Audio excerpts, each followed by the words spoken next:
Hello everybody and welcome to the Rocky Top Insider post-game show. I'm Jack Foster, joined alongside Ryan Schumpert, coming at you here on the TriStar in Lindsey Nelson Stadium center field after Tennessee baseball wins the Knoxville Regional with an 11-5 win over Wake Forest in the deciding Game 7. The Vols advance to the Super Regional, their 5th straight, where they will play Arkansas in Fayetteville. Ryan, talk about a game that just has a ton of storylines. Yeah. I'm sure we could stand here and talk for 20 minutes. We'll try to keep it succinct, but a very eventful game. Liam Doyle throws, many pitchers shine in relief outings, and the offense, tallies 11 runs, gets it done. Yeah, I mean, there's, like you said, so many different places to go. I'll start with the last thing we saw, which was Liam Doyle, and just dominant. I mean, he came in to face, I believe, the 3-hole hitter with runner on, was he on second or first? I think just first. Okay, just first. Yeah, with 2 outs in the 7th inning, he threw 2 balls. From there, he was just about perfect. I mean, absolutely dominant. Slammed the door. I mean, it was Liam Doyle being what was on the field was Liam Doyle being Liam Doyle. I think one also says a lot about him that you hear a lot of times, and this is maybe more of a professional baseball thing. Starting pitchers, you got to give them a clean inning if you're going to use them in relief. He comes in, doesn't matter to him. He comes in a messy inning. And then two, it's just, I mean, what a competitor he is. He's MLB drafts in about 6 weeks, give or take. The only thing keeping him from being a multimillionaire, the only thing is a serious arm injury. And he goes out there on 2 days rest after throwing over 100 pitches on Friday. And there was never a doubt for him. It was never a second thought. He told Tony Vitello by the time Vitello talked to the media last night that he wanted to throw today. And he did, and he shut the door down. And it was good. Tennessee already had the lead, so it certainly wasn't as simple as Liam Doyle winning the game.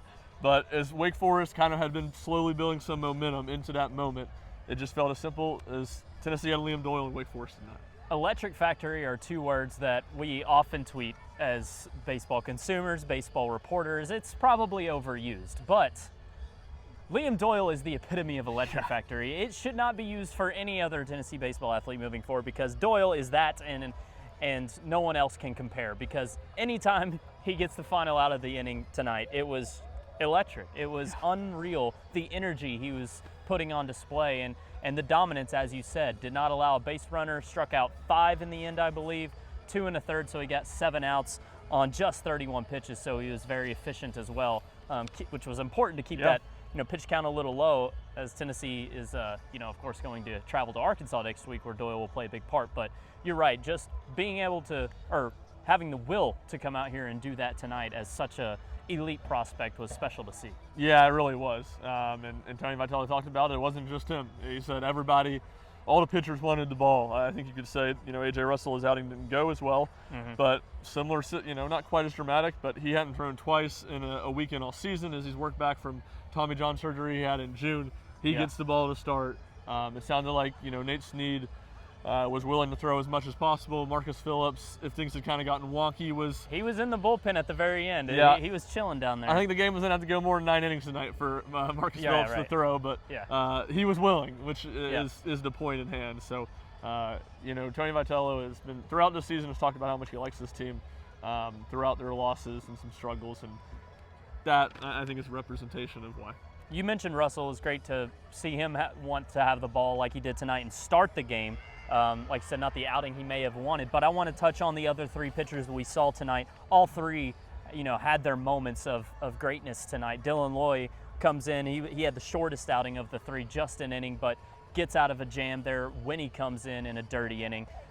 Tanner Franklin, we saw him pumping over 100 tonight. Yeah. The fastball was probably the best it's been in a while. He gets 4 outs on the night, but the one that was the best of this trio was Braden Krenzel, true freshman, 2 2/3, gives up just 1 hit, 2 runs, did walk a pair, but struck out 3.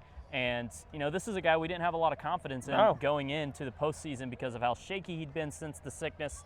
Comes out tonight and looks like that early SEC play, Krenzel, where he was just mowing through some guys. Yeah, I mean, he was 6th on my bullpen trust power rankings entering the weekend, and he was as good as he's been since before the illness. So major kudos to Braden Krenzel. I think one of the most overlooked parts of the game is Tennessee in the 3rd inning, down 2-0, loads the bases, nobody out. They got their 2 best hitters, Gavin Keelan, Andrew Fischer up.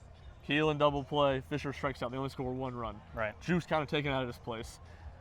Krenzel came out 1, 2, 3 innings, settled things, and then I'm sure we'll talk about it in a minute. 4th inning was the big inning for Tennessee offensively. Yeah. It felt like that was an inflection point in the game where if things had gone another direction in the top half of the 4th inning, a walk, you know, he did have a little bit of struggle with his command, but a walk and a home run then, Tennessee's down 4-1. Everything feels a lot more dicey. And so that was massive, major credit to him. And then I think what I'd say about just the pitching staff as a whole, I think you go down the list, besides Liam Doyle, I believe everybody gave up. I guess Franklin didn't give up an earned run. He allowed an inherited run to score. I believe that's the case. Yeah, right. You know, nobody was necessarily perfect, but nobody let anything snowball. Yes. It was limit the damage, and in a game tonight, you knew you're going to have to score a lot of runs to win. That was just so important. And right. Tennessee, I said it as one of my 3 keys before the game, Tennessee did not make defense mistakes. Just make the simple play. Exactly. Make the simple play. Shout out Andrew Fischer for avoiding one to have happen, because there was a bad Dean Curley throw tonight. There was. I mean, he was like a 180 in the air catching that. But again, it just Tennessee, and again, I just said the point. But Tennessee, you knew a lot of runs was what it was going to take to win tonight. From Tennessee's pitching staff, from Tennessee's defense, it was like just limit mistakes. You don't have to be perfect. Do not let things snowball on you, and that was the case for both of them. Yeah, I mean, A.J. Russell gave up that 2-run homer in the second, and these 4 relievers only give up 3 runs remainder of the game. Yeah. It was a really strong performance. Wake has a really good offense, and doing this tonight with some of those guys already having thrown this weekend, such as Lloyd Doyle, of course, was impressive. Shift gears to the offense. You mentioned that 7-run 4th inning. That's what really kind of blew things open tonight. The one guy I want to single out more than others just because of how he rose to the occasion and hitting his 3rd homer of the year, first since March 8th against St. Bonaventure. Hadn't hit a homer in all of SEC play. Manny Marin coming through tonight. An excellent bunt early in the game, has the 2-run homer. That bunt loaded the bases, by the way, so a run wouldn't have scored on that Gavin Keelan double play had Manny not laid down that perfect bunt. The 2-run homer had a hit again later in the game. Yeah, extra insurance, double, and then he scored on a Keelan hit right after. So just what a game from Manny Marin. I think this was a surprise tonight, but one that was huge for Tennessee. Yeah, I mean, it's the beauty of baseball, right? Like Tennessee, when he hit that home run, they were already up 3-2, if memory is correct. Tennessee had hit 1 ball out of the infield the entire game. It was the first at bat. Gavin Keelan flew out, really roped one right about where we're standing. Yep. That was the only time Tennessee hit the ball out of the infield. So, you know, it was like, all right, they're doing some good things. They're manufacturing some runs. The offense hasn't been great. Manny Marin hasn't hit a home run since St. Bonaventure. Right. Didn't hit one. And that was a walk-off. That was a walk-off run roll grand slam. Memory serves. Yeah, no, I think you're right. And opposite field home run. He didn't even pull it. Opposite field home run, 3-run homer. Yeah.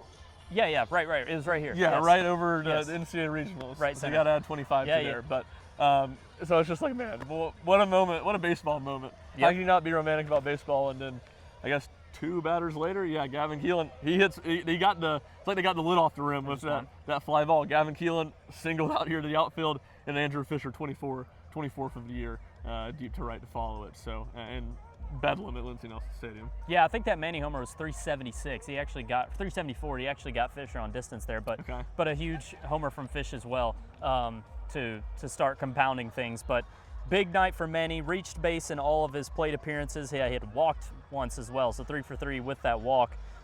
Dean Curley comes through with a massive 2-run single later in the game. It just felt like when Tennessee needed it tonight, it got it outside of that bases loaded opportunity early. But everything else, you know, Tennessee just got the job done. Yeah, absolutely. It felt like, you know, there were a couple dry spell innings, I guess, offensively after the 4th. But again, when the 7th, Liam Doyle slams momentum, you get the insurance runs, added another one in the 8th. It felt like they took advantage of their scoring opportunities pretty consistently tonight. And Curley's 2-run single came off of Blake Morningstar, who is Wake Forest ace. That's kind of almost the point I was trying to allude to. And earlier, Tennessee having Liam Doyle and Wake Forest not. Like Wake Forest went to the race too. They did the exact same thing in the exact just didn't same work. Inning. Yeah. He's just not Liam Doyle. Exactly. So yeah, and Dean Curley, what a weekend for him.